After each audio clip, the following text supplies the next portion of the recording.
The war on Hamas is taking a new level of intensity. We have with us a first-hand survivor of the horror of Hamas's actions.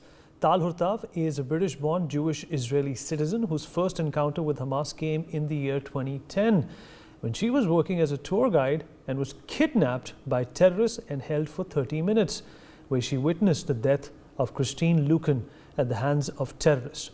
We'll also be joined by Lital Bamnukar, another victim of the attack on Israel. Thank you, Tal, for joining us. I really appreciate you taking out the time and, of course, taking out the courage also to speak with us. What's happening in Israel at this point in time has caught the world's attention. Everybody is praying for the safety of women, men, children.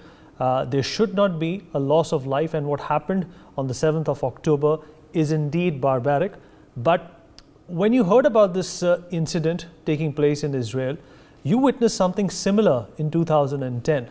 We know that a group of revelers who were having an innocuous and innocent party just a few miles away from the border were taken hostage, and a lot of them were also killed. What could you remember of the encounter that you had with the Hamas in 2010? Though it was brief, I'm sure it's left an indelible mark on your brain. Thank you very much for, first of all, having me on your show, and for that empathy and for your support of standing up for Israel in an atmosphere actually where not everyone is doing this. You know, we always we're starting to hear the what about this. So really, I thank you for being so firm in your moral resolve. What I really remember, and I didn't forget, is I was taking a Christian friend of mine for a hike in the state of Israel, nowhere, you know, which would be called disputed territories. And it was on an Israeli nature trail, and two Hamas terrorists pounced on us with machetes, and they held us for 30 minutes at knife point, and then they found my Israeli ID, and they assumed that Christine Lucan of blessed memory was also Jewish. And then they just tied us up with my shoelaces, and they gagged us, and then they started slaughtering, and they you know, it was Allahu Akbar. They didn't say free Palestine, and this is really, really important in this conflict, because this is not about land. These are continuous pogroms from the 7th century, right up through Nazi Europe and right up through today. And so I remember these things very, very well.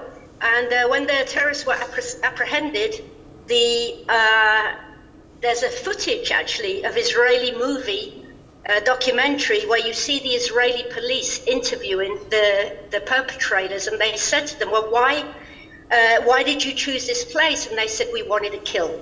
Kill who? Kill Jews. Why?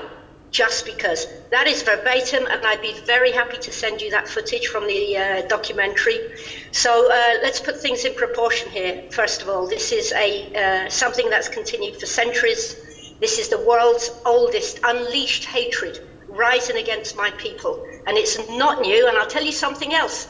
It caught us by surprise. I mean, we're terribly traumatized by the magnitude of this, but it shouldn't come as a surprise, because for years after the attack, I'd been speaking to governments and trying to help them persuade them to change their policy of funding the Palestinian Authority, who are actually rewarding cold-blooded murderers who attack me with a monthly salary. European and American taxpayers' money are rewarding barbarity. So this has been coming a long time. And so therefore, I'm not actually surprised, because they've been egged on. They've been encouraged in their victimhood instead of being empowered to make the most and build a decent life. Tal, you know, your story is obviously inspiring but touching and sensitive at the same time as well. Do elucidate, do expand upon, how were you able to get out of the clutches of this captivity by Hamas?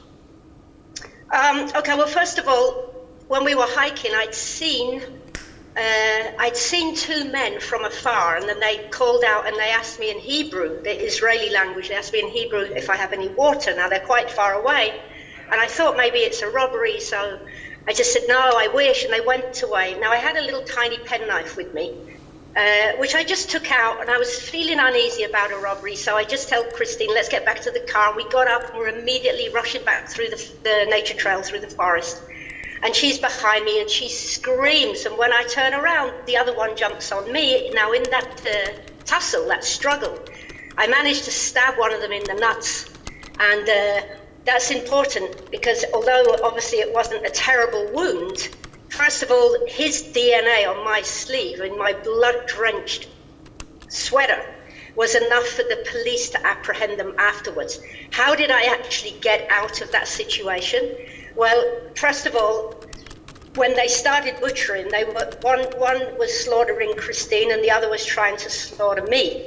And I took 13 stabs. He was bludgeoning me with the machete as well, so he broke over 30 bones. I had a collapsed lung, a broken shoulder, a crushed sternum, a broken shoulder blade. I had bones splintered in my lungs and diaphragm. And the only thing I could do is to play dead, all right? Because and there's a moral decision there which has scarred me for life, because in order to play dead, I kept my eyes open because that's how people die. And in front of me, I watched them smoking a cigarette and hacking a Christian lady to death because they thought she was Jewish. Now that playing dead convinced them enough that I was dead, and after they left, I got up and I had one last commission in life, which was to die nearer where I parked the car so the police could find my body. And with all those injuries, gag bound barefoot, I walked over a mile, not expecting to live, and I found help. Tal, after your harrowing experience, I'm sure you developed a perspective on what exactly the problem is firsthand. Most of the people throughout the world, and perhaps even in Israel, see this from a political spectrum, they see it from a historical spectrum. But since 2010, and it's 2023 right now, what do you think has changed? Iran is the same, Lebanon is the same, Saudi Arabia was on the verge of changing and accepting Israel, but it seems that the world order is going to go back hating Israel. What do you think should be done at this point in time? Well, I'm not a politician. I think that's a very, very interesting question. I know what shouldn't be done at this time, and that is for media to give a platform to the, quote, the other side. There's only one side in this, and I tell you what's on trial. Humanity is on trial. Not just the Hamas, the terrorists, but how the world is responding. Now, many governments have come out in unequivocal support of Israel, which we appreciate. But nevertheless, it's got holes in this kind of armor, because on the one hand, you've got the media, mainstream media will also report these atrocities, but then they will offer a platform to the other side, and these people start excusing, saying it's because of this and this. Oh, that's why babies were beheaded, because we've been poor and suffering. That's okay then. So first of all, what should be done? For any media not to give any of these people a platform, I find that morally abhorrent. And the trouble is, a lot of the time, when I say these people, you're not talking about Hamas leadership, you're talking about Westerners, you're talking about people who look good in front of the screen and they speak fluent English, all right? None of these people should be given a platform. That's one thing. The other thing to say, I don't know what's happening in India, but in Europe, we now have they'll say pro-Palestine demonstrations, but they're really not. They're pro-Hamas demonstrations, and they're turning violent. The Jewish community abroad are terrified. And this is not free speech, okay? This is invoking hatred. It's causing terror in the Jewish community around the world. So what should be done? Just arrest all those demonstrators. They do not have the right to do this, okay? You could say free speech, but with free speech comes responsibility, and with responsibility comes appropriate punishment. So I would really say to you, the things that I see need to be done is for mainstream media not to give anybody a platform who's excusing or rationalizing these things, and also just to outlaw these heinous demonstrations that are going on all over Europe and in the United States. Tal, now there is this massive leftist liberal lobby which sympathizes with Palestine. They put it in a historical context and say that it's the United Kingdom that's to be blamed for giving away Palestine to the Jews, European Jews in particular, during World War I. What would you like to tell them? Well, I'm actually a historian and a tour guide. I could I'm happy to lecture anybody to help them understand. First of all, probably going to offend a few people, but I don't really mind. There was never an independent nation of Palestine. There was never a Palestinian currency. Palestine as a place, as a people, is a myth. In fact, if you look at all the Palestinians, I don't care what they call themselves today. You look at the Palestinians today, they all have Arab names from different parts of the Arab world, all right? So these are migrants who came into the land of Israel throughout the centuries. So we have to be historically truthful about things. And I think people are speaking out of ignorance, and what I would say to them first is check the historical facts. Another thing I'd like to say about this Palestinian issue is, like Golda Meir said in the 60s, she said, what's everybody talking about the Palestinians for? I thought we were the Palestinians. Meaning, when this was under the British mandate, it was called British Mandate Palestine. It was called Turkish Mandate Palestine before, all right? So it's not mandate, but Turkish Palestine. So Palestine as an independent Arab country has never existed. A Palestinian people as an independent ethnic group have never existed. It's simply historically incorrect. And you know what happens is when we let people get away with the little lies, these things become truth. They become truth. And it starts with that. It starts with the erasing of truth. Tal, do you think that the current world, I know you're not a politician, neither am I, I'm a journalist. I'm just trying to understand your perspective. You're somebody who understands the situation like none of us do. So for people back home, people in India, it's important to understand what you think, because you've been through this on a very subjective basis. Do you think that the world order needs to evolve if this problem is supposed to be sorted out? If Hezbollah and Hamas are being supported by Iran, there is obviously a telltale sign that Iran is also being supported, to a large degree by the Americans. There's this nuclear deal which has been going on. There have been sanctions on Iran, but still the funds keep coming in. Do you think that the world order needs to evolve as well in and around Palestine and Israel for the situation to change once and for all? I don't know if it needs to evolve. I think it is evolving. You're absolutely right. Okay, this funding, like this Iran deal, is just been so dangerous and so, I can't even think of the right word, ignorant, all right? And the funding of the Palestinian Authority, they've had like $80-something billion over the years, and they've squandered everything. The Palestinians are suffering. They don't have clinics and hospitals. They don't have libraries and museums. They don't have proper schools, and that's because their leaders have taken off all the money. So I'm not quite sure if it needs to evolve. I think it is evolving. And if you look at the world from a historical point of view, we talk about the Bronze Age and the Iron Age and this age and that age. These changing of so-called ages didn't happen from Monday to Tuesday. Sometimes they took hundreds of years. There is no nation that survived for hundreds and hundreds of years. So I kind of think that we're in that middle era, that epoch where superpowers are changing. Even with America, right? We always think, it's going to go on forever. We don't know that. We don't know that. And yes, of course, people like Iran, people who are siding with Iran in this conflict, they are gaining power, and it's going to be as I see it, and eventually a conflict where people will have to choose whose side they are on.